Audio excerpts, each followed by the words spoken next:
2019-24 మధ్య కాలంలో వైసీపీ ప్రభుత్వంలో ప్రొద్దుటూరులో 23,000 మందికి ఇంటి పట్టాలు ఇచ్చినట్టుగా భూములు కొనుగోలు చేసి 23,000 మందిలో 18,000 మందికి మాత్రమే ఇళ్లు మంజూరు చేసి పనులు ప్రారంభించినారు. అప్పుడు మాజీ ఎమ్మెల్యే గారు ఇళ్ల స్థలాలు నిర్మించే దానికోసం భూములు కొనడం జరిగింది. 10 ఎకరా ఎంత ఎకరా కొంటే ఎకరా మీద 10 లక్షలు కమిషన్ వస్తుందనే ఉద్దేశం.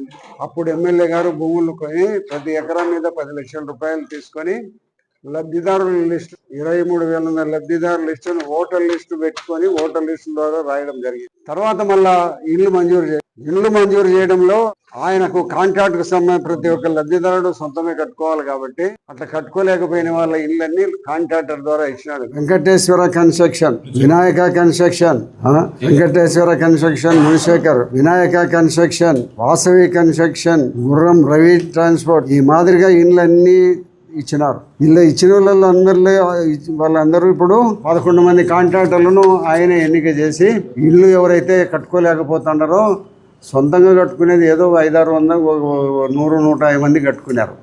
మిగతా కట్టుకునే వాళ్ళందరూ ఎవరు అక్కడ చేరుకోవడంలే.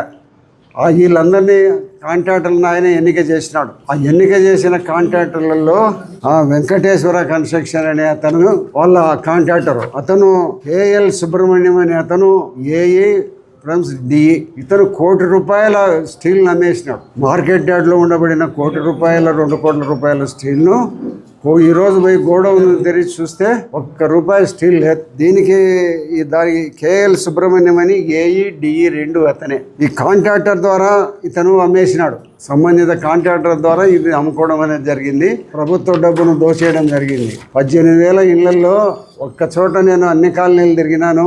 చిన్నశెట్టిపల్లి రోడ్లో ఉండే చోట ఒక 55 మంది 60 మంది ఉన్నారు. రామేశ్వరం కాలనీలో ఒక్కడు కూడా లేడు, ఒక్కరేమో ఉన్నారు, ఎవరు లేరు. అదే మాదిరిగా మన మీనాపురం కాలనీలో ఒక 50 మంది 60 మంది ఉన్నారు. నేను అన్ని కాలనీలు చూసిన మంచినీళ్ళు లేవు, రోడ్లు లేవు, కరెంటు ఊరికి లాగినారు, వాళ్ళకు వీధి లైట్లు లేవు.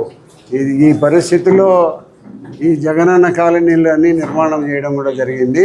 దీంట్లో ఇల్లు కట్టుకోకుండానే ఈయన ఏర్పాటు చేసిన కాంట్రాక్టర్లు అందరూ ఇల్లు కట్టుకోకుండానే బిల్లులు తీసినారు. కొంత మాత్రం కొన్ని ఇళ్ళు కట్టినారు, కొన్ని ఇళ్ళు కట్టకుండానే బిల్లులు తీసుకోవడం జరిగింది. ఈయన టైంలో ఈయన ఏర్పాటు చేసిన కాంట్రాక్టర్లే వీళ్ళందరూ. మరి ఈయన ఏర్పాటు చేసిన కాంట్రాక్టర్లలో బిల్లులు కట్టకుండా ఇల్లు తీసుకొని ఇల్లు కట్టేదానికి బిల్లులు ఇచ్చేదానికి సిఫారసు మాజీ ఎమ్మెల్యే గారు ఎంత లబ్ధి పొందినారు. మరి బిల్లు ప్రభుత్వ అధికారులు జనరల్గా ఇల్లు కడితే బిల్లులు ఇస్తూ ఉంటారు. మరి ఇల్లు కట్టకుండానే బిల్లులు ఇచ్చినారంటే మరి మన మాజీ ఎమ్మెల్యే గారి చెప్పిన కారణంగానే ఇచ్చినామని వాళ్ళు చెప్పడం అనేది జరుగుతుంది. రికార్డెడ్గా వాళ్ళు చెప్పమంటారు కానీ చెప్పలేరు. కానీ ఒకటే రికార్డెడ్గా చెప్పేది ఏముంది, నీకు ఇల్లు కట్టకుండానే బిల్లులు తీసుకున్నాడు నీ కాంట్రాక్టర్ అంటే నువ్వు ఊరుకుంటావా? నీకు దాంట్లో లాభం ఉంది, లబ్ధి పొందుతున్నావు, లక్షల కోట్ల రూపాయలు లబ్ధి పొందుతున్నావు కాబట్టి బిల్లులు ఇప్పిస్తున్నావు. లేకపోతే ₹1 ఎవడన్నా గతంలో పొద్దుటూరులో బిల్లు చేసుకుని నీకు తెలియకుండా చేసుకునే దానికి అవకాశం ఉందా? ₹1 కోటి స్టీల్ అమ్మిన దాంట్లో నీకు భాగం లేకపోతే స్టీల్ అమ్ముతాడా నీకు తెలియకుండా?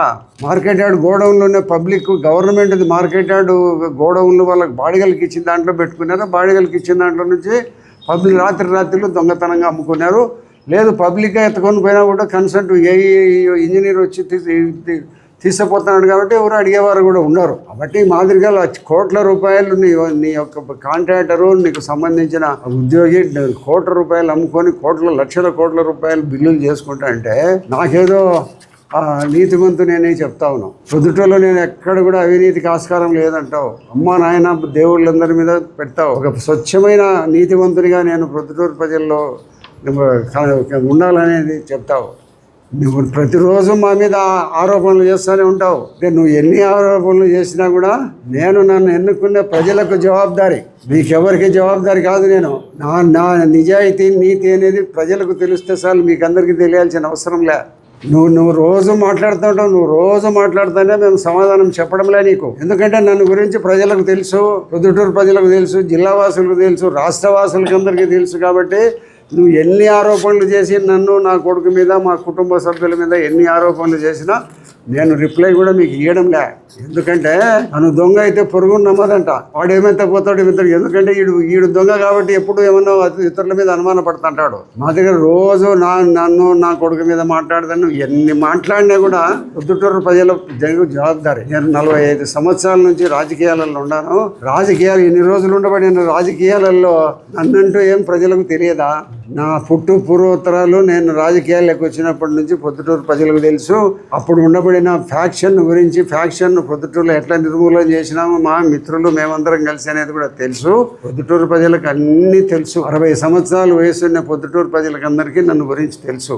ఇప్పుడు వచ్చిన పిల్లలు 40 ఏళ్ళ పిల్లలందరికీ, రాజకీయాల్లో ఉండబడిన వాళ్ళందరికీ నన్ను గురించి తెలుసు. కాబట్టి ఆయన రోజు నా మీద నేరాపణ చేస్తా ఉంటే మేము రిప్లై ఇవ్వలేదే అనేది ఆయన అనుకుంటాంటే నేను రిప్లై ఇయ్యను. ప్రజలు నమ్ముతున్న ప్రజలు నీ మాట నమ్మాలన్నా నమ్మకుండా నమ్ముతారా, ఎవరు నిజాయితీ పరులు అనేది ప్రతి గంటకు తెలుసుకునే పరిస్థితులు అటువంటి మన మీడియాలు ఉన్నాయి. మరి ఇప్పుడు ₹1 నువ్వు నీ కాంట్రాక్టరు ఈ సుబ్రహ్మణ్యం అమ్మిన దాంట్లో నీకెంత భాగము?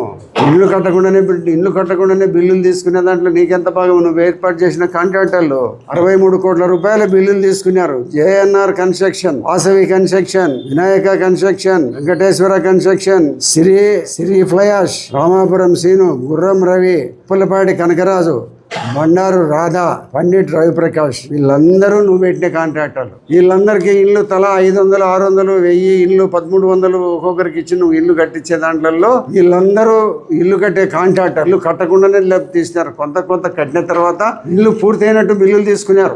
₹1,80,000 ఇల్లు కట్టేదానికి డబ్బు, ₹35,000 బెనిఫిషరీస్ డబ్బు, ₹2,15,000 ప్రతి ఇంటికి తీసుకున్నారు. ఎక్కడ పోయింది డబ్బు అంతా? ఈ కాంట్రాక్టర్లందరూ ఎవరు? నీ మనుషులు, నువ్వు ఏర్పాటు చేసిన మనుషులు. చెప్పు, నువ్వు కాంట్రాక్టర్లు ఎవరు పెట్టిన వాళ్ళు? వీళ్ళందరూ కోట్లు కొల్లగొట్టినారని పేపర్లలో వస్తుంది. ఎక్కడ పోయింది ₹1,00,00,000 డబ్బు? కాంట్రాక్టర్ల ద్వారా నీకు చేరింది. నువ్వు రోజు నీతివంతమైన మాటలు మాట్లాడతావు, కానీ నీ యొక్క మాటల నేర్పరితనంతోనూ నీ యొక్క వాక్చాతుర్యంతోనూ ప్రజలను నమ్మించాలని నిరంతరము ప్రయత్నం చేస్తుంటావు. నువ్వు 10 సంవత్సరాలు ఇక్కడ పొద్దుటూరులో ఎమ్మెల్యేగా ఉన్నావు, 5 సంవత్సరాలు అధికార పార్టీలో ఉన్నావు, ₹1,000 కోట్ల దోపిడీ చేసినావు. నేను 25 సంవత్సరాలు ఇంతకుముందు ఉన్నాయి, ఇప్పుడు మళ్ళీ 5 ఏళ్ళు 30 సంవత్సరాలు అధికారంలో ఉంటాంటాను. నా అధికారం అయిపోయిన తర్వాత నువ్వు విచారించుకో. ఎక్కడన్నా ఒక్క రాగి పైసా ప్రజలతో ఎక్కడన్నా తగిలినట్టు కానీ, ప్రభుత్వ డబ్బులు తీసుకున్నట్టు కానీ నువ్వు రోజు చెప్తా అంటే నేను నీకు సమాధానం చెప్పాల్సిన అవసరం ఏముంది నాకు? ఆ రాష్ట్రం అంతా కలిసి ఉండరు. నీ యొక్క ప్రొద్దుటూరులో 23,000 మంది ఎక్కడున్నారు? ప్రొద్దుటూరు పుట్టినప్పటి నుంచి 37,000 ఇళ్ళు ప్రొద్దుటూరులో ఉన్నాయి. ఎక్కడి నుంచి వచ్చిన ఈ మనుషులందరూ ఓటర్ లిస్టు పెట్టుకొని లబ్ధిదారుల పేర్లు రాసిన సాంప్రదాయం ఎక్కడన్నా ఉందా? ఈ పొద్దు మళ్ళీ మేము మా ప్రభుత్వం వచ్చిన తర్వాత 2 సెంట్ల స్థలం ఇస్తామంటున్నారు. గ్రామీణ ప్రాంతాలలో 3 సెంట్లు, పట్టణాల్లో 2 సెంట్లు ఇస్తామంటున్నారు. 2 సెంట్లు ఇస్తామని లబ్ధిదారులు నాకు వచ్చి అర్జీలు ఇస్తా అంటే ఆన్లైన్లలో వాళ్ళ పేర్లని ఇల్లు ఇచ్చినట్టు ఉన్నాయి. నిజమైన లబ్ధిదారులు ఆడ ఇల్లు రాకుండా ఉండే లబ్ధిదారులు వస్తే ఎంతమంది వచ్చారో 180 అర్జీలు నాకు వచ్చింటే 120 మంది పేర్లు ఆన్లైన్లో ఉన్నాయి. ఒక 80 మంది పేర్లు మాత్రమే ఆన్లైన్లో లేవు. అంటే ఈ ఆన్లైన్లో ఎక్కడొచ్చినా ఈ ఓటర్ లిస్టులో పెట్టి పేర్లు రాసుకున్నారు కాబట్టి వీళ్ళకి ఇల్లు రావు. నిజమైన పేదవాళ్ళకి ఇల్లు రావు. ఇప్పుడు నువ్వు వీళ్ళ పేర్లు కూడా ఓటర్ లిస్టులో రాసుకున్నావు అనేది వీళ్ళకి తెలియదు పాపం. ఇప్పటి వరకు కూడా వాళ్ళ పేరుతో ఇల్లు వచ్చిందని కూడా తెలియదు. కాబట్టి ₹1,00,00,000 ఎన్నుకు జవాబుదారి చెప్పాలి మీరు. నేను జవాబు ప్రొద్దుటూరు ప్రజలు నన్ను ఎన్నుకునే ప్రజలకు నేను జవాబుదారి. నేను నిజాయితీగా ఉన్నానా లేదా, మా ఎమ్మెల్యే తప్పు చేస్తానడా అనేది చూసేవాళ్ళు ప్రజలు. నిరంతరము వాళ్ళు ఒక డేగ కళ్ళతో నిఘా పెట్టున్నారు నా మీద. కాబట్టి నేను వాళ్ళకు జవాబుదారి చెప్తాను. వాళ్ళ దగ్గర నిజాయితీగా నిరూపించుకుంటాను. మళ్ళీ ఎన్నికలు వస్తే నేను నిజాయితీగా ఉన్నాను చెప్పుకునే దమ్ము నా దగ్గర ఉంది. నీ దగ్గర ఉందేమో చూద్దాం. రేపు ఎన్నికలు వస్తే ఏం చెప్తావు? నువ్వు నిజాయితీ పడి నువ్వు చెప్పుకునే దమ్ము ఉందేమో నీకు చెప్పు. ఈ పొద్దు నేను సత్సంగిని ఏ మాట నిజాయితీగా నేను ఏ తప్పు చేయలేదు, ఎక్కడ కూడా ఏం చేయలేదు, నా నిజాయితీని నిరూపించుకోవాలంటాడు. వస్తాయి, నువ్వు తొందరపడాకు. నేను గురించి తెలియని ప్రజలు ఏముండవు, ఎవరున్నారు పొద్దుటూరులో? నీ నోటి నుంచి వచ్చే ప్రతి ఒక్క మాట అబద్ధమే. ఈ వివాహాది శుభకార్యములకు, పుట్టిన రోజులకు, మీటింగులకు అత్యాధునిక సదుపాయాలతో ప్రొద్దుటూరు వాసవి సర్కిల్ వద్ద నుంచి అతి సమీపాన మీకు అందుబాటు ధరలలో happy banquet AC function hall మీకు స్వాగతం పలుకుతుంది. మా ఫంక్షన్ హాల్ నందు వంట సామాగ్రి మరియు విశాలమైన కార్ పార్కింగ్, అతి తక్కువ మెయింటెనెన్స్ ఖర్చుతో ఏ ఫంక్షన్ అయినా మా happy banquet AC function hall నందు జరుపుకొని ఆనందాన్ని పొందండి. బుకింగ్ కొరకు సంప్రదించండి. మా సెల్ నంబర్ 9100600238 7799 000211.